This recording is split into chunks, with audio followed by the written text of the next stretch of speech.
Boa noite, senhor presidente, senhor vereadores, funcionários, público aqui presente, população que ouve e assiste em casa. Quero repercutir algumas iniciativas aqui que diz respeito às ações do nosso mandato. Uma delas foi uma representação para o Ministério Público do Meio Ambiente sobre um caso que eu já tinha falado aqui anteriormente, que é a situação da represa da Chácara Flora e a da captação da água do DAI, as duas por questões relacionadas a danos ambientais, e ainda no que se refere à Chácara Flora, também problema social no que se refere ao acesso à represa. Foi instaurado um inquérito na semana passada, esse final de semana, a Folha Ribeirão repercutiu o caso. E aí, importante destacar que no entendimento do Ministério Público, no que se refere àquela represa ali da captação do DAI, não cabe, ela não entra como objeto desse inquérito, uma vez que a represa, por ser artificial, o entendimento é que a legislação não obriga o município a desenvolver qualquer tipo de ação no que se refere à proteção, ou mesmo a recuperação dessa represa, e o DAI pode, inclusive, desativar, se esse for o entendimento do DAI. Na semana passada, o vereador Donizete mostrou aqui fotos mais atuais também, que o tamanho do barranco de areia, o assoreamento é muito grande, mas o entendimento do Ministério Público não cabe ação no que se refere àquela represa. Já na da Flora, uma vez que, inclusive, ele é cercada por uma área de APP, esse é o objeto do Ministério Público, é em cima dessa área que ele vai trabalhar, e já começou, inclusive, a pedir informações para a Prefeitura, porque o entendimento do promotor é que aquela situação ali é bastante delicada e precisa de ação da Prefeitura, não só na área da APP, mas, evidentemente, como consequência também um trabalho voltado à questão da represa. Também quero destacar aqui hoje, na semana passada e hoje também, nós somos procurados por alguns pais e por alguns alunos que frequentam projetos sociais da Prefeitura, alguns na área de cultura, outros na área do esporte, e tiveram o passe cortado pela Prefeitura. Esses jovens precisam desse espaço para poder acessar esses projetos, esses cursos. Eu já tinha, há cerca de um mês,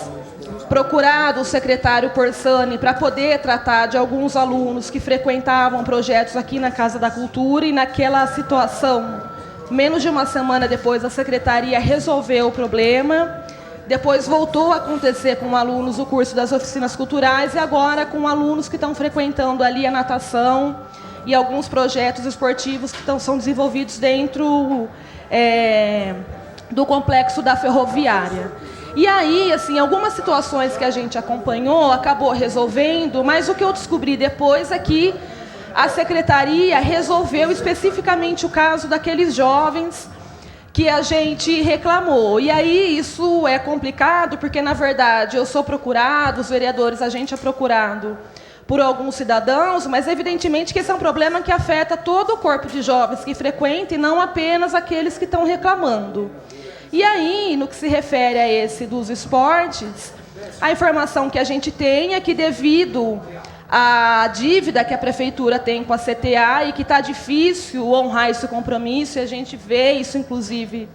no balancete da CTA, o principal credor da CTA continua sendo a Prefeitura Municipal, o reflexo cai sobre aqueles que mais precisam, normalmente, e aí esse é um caso que a gente está vendo agora. A CTA corta o fornecimento desses passes, e esses jovens estão sendo prejudicados e não estão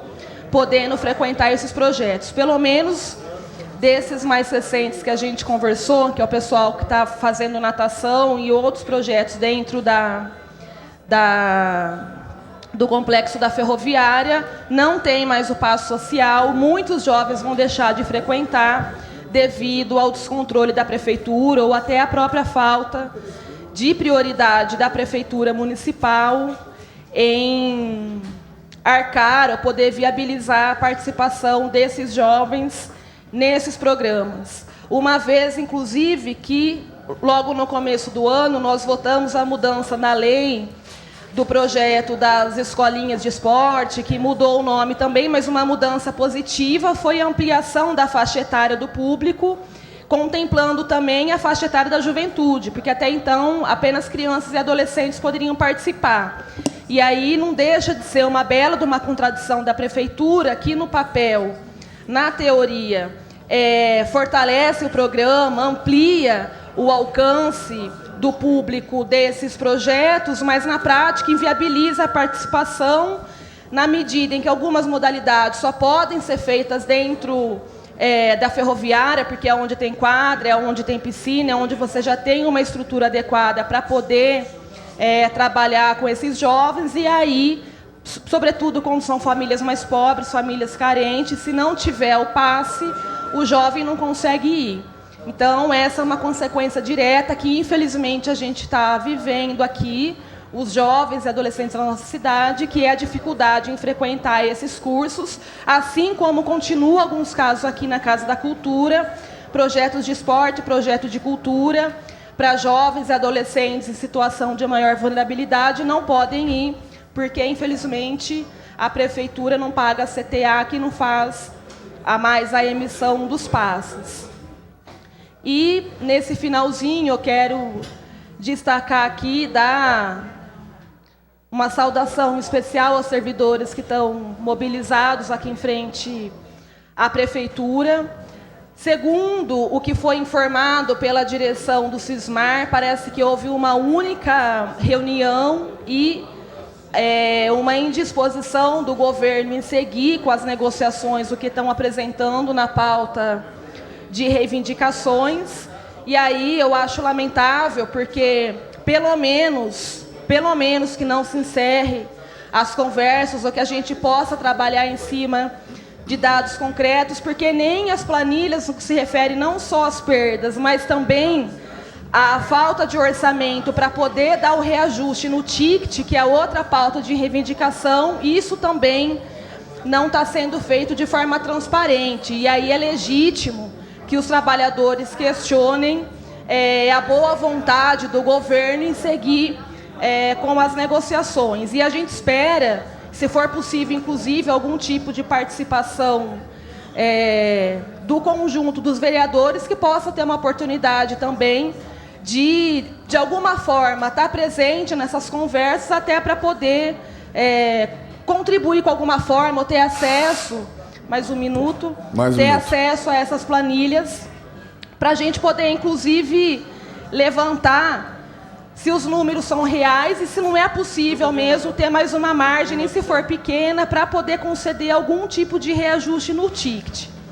E rapidinho, eu recebi também bastante reclamação nessa semana em especial, na última semana em especial, de pessoas que estão tendo muito problema com a CPFL, sobretudo quando tem algum tipo de descarga, quando queima algum equipamento das suas casas, para conseguir conversar com a CPFL para fazer o pedido de ressarcimento. Então, eu acho que a Câmara Municipal ela pode ajudar de alguma forma. Não são poucas as reclamações de cidadãos que têm problema no atendimento com a CPFL. E fica aqui uma sugestão para nós, vereador Rodrigo Bochechin, e para o William Afonso, uma vez que a nossa comissão trata dos direitos dos consumidores, que a gente possa levar esse assunto adiante. Obrigada.